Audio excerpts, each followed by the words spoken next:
Volux is the first hyaluronic acid filler approved in the U.S. for the jawline. It is twice as firm and cohesive as Voluma, meaning it has twice the lift and is twice as resistant to compression. There's very little water absorption, so swelling of the filler is minimal. The hyaluronic acid content is 25 milligrams per milliliter, the highest amount of any HA filler. The FDA trials were for 1 year duration, and longer duration has been seen in Europe and Canada, where it's been used over the past few years.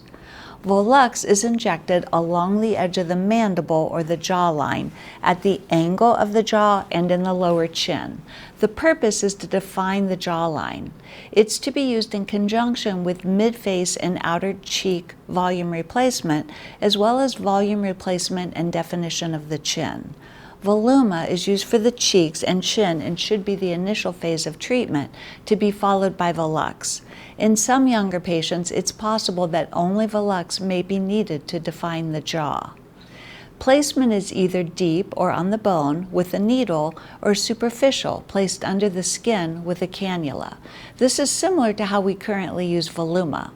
Due to the density of Volux and its placement just over the bone, tenderness after treatment is expected. As with all fillers, mild swelling, tenderness, and bruising are possible.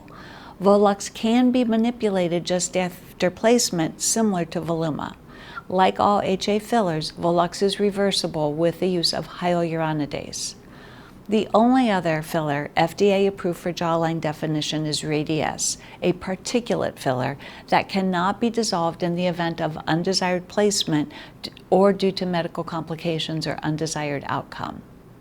Studies show that up to 70% of Americans are bothered by their jowls, and 30% are bothered by their weak or narrow jawline. Google searches for jawline filler have increased tenfold in the past 5 years, with 40% considering treating their jawline or jowls within the next year. The number of syringes needed will vary based on anatomy, goals, and overall presence of facial aging, with 2 to 5 being expected. Structural filler with Voluma to the cheeks and chin should take place first, if indicated. In terms of injection principles, the key areas of concern in the mandibular region are the vessels of the antegonial notch, the marginal mandibular nerve, the masseter muscle, the parotid mesenteric fascia, the parotid gland and duct, and mandibular vessels. The injection is placed either subcutaneous with a cannula or supraperiosteal on top of the bone with a needle. Inject small volumes slowly while keeping the needle or cannula moving. The non-injecting fingers are used to guide placement. Posterior jawline treatment should be with cannula to avoid the parotid gland, duct, and facial artery or vein. The angle of the mandible should be injected anteriorly to avoid the posterior mandibular vessels.